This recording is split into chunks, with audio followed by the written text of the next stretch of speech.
uNkulunkulu useyokubusisa-ke ethulela isibusiso phezu kwempilo yakho. Pastor Wing ilobo echaza amaphupho. Le number ke isense ngoba uyimember noma ke ungomunye onikelayo kwi-channel. Abantu abaningi abayisensa le number kusebona ama-member akubona abantu abanikelayo. Abantu asuke beyifulela nje ulwazi. Kodwa kuba kuhle ukuthi uma ukuthi uyathanda ukusizakala uyasizakala. Unikele kwi-channel ngabo uma kuhle emehlweni akho. Kodwa ke asibheke nje udaba lamaphupho njengenjwayelo. Kodwa ke inamba isense ngoba uyimember noma uyanikela. So ngo-9 ku-5 on WhatsApp Monday to Friday kuphela. Promise sawubona mkhulu ngibophe uma wami ehlinze inkomo kuchazana. Umama wakhe ehlinze inkomo. Nake singakusho. Ungibiza ngomkhulu nguPastor Wing mina. Yabo. So wani ngokujwayelekile ke uma uphupha umuntu kungaba uPaul uhluma ehlinza inkomo. Ngoba lokho kungasho ukuthi kungenzeka kunomsebenzi omkhulu wezidalo noma wesinto okufanele wenziwe ekhaya kodwa wenziwe ngani ngenkomo.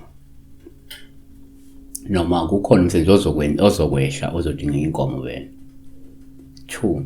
Kwesinye isikhathi uma uphupha umuntu kuba uPaul uhluma ehlinza inkomo olusho ukuthi kungenzeka nje izinkinga zalelo khaya noma zalomuntu zizoxazululeka uma ukuthi le nkomo kade eyihlinza kahle. Should uzokwazi ukuxazulula inkinga zakhe noma inkinga zekhaya, yabona? 3. Kwabanye uma uphupha umuntu kuba uPaul uhluma ehlinza inkomo olusho ukuthi kungenzeka lo muntu angasadalule imfihlo enkulu ekade igcine esifubeni sakhe. So uma kukhona into eyimfihlo noma kukhona into eyisambulo ezovela ungaphupha umuntu elokani kunemfihlo ezokwambuleka noma ezovela obala. Ngabe vezwa kuye lo muntu lo noma imfihlo ethinta nje idalo. Kodwa number 4 kuyenzeka kube uPaul kuyenzeka number 4 uma umuntu umphupha kube uPaul ubuma ehlinza inkomo kwesinye isikhathi ngoba lokho kuyenzeka ukuveza ukuthi kungenzeka wena uyaqwashiswa ngokugula noma ngesifo esingasesehle. Yabona? Number 5.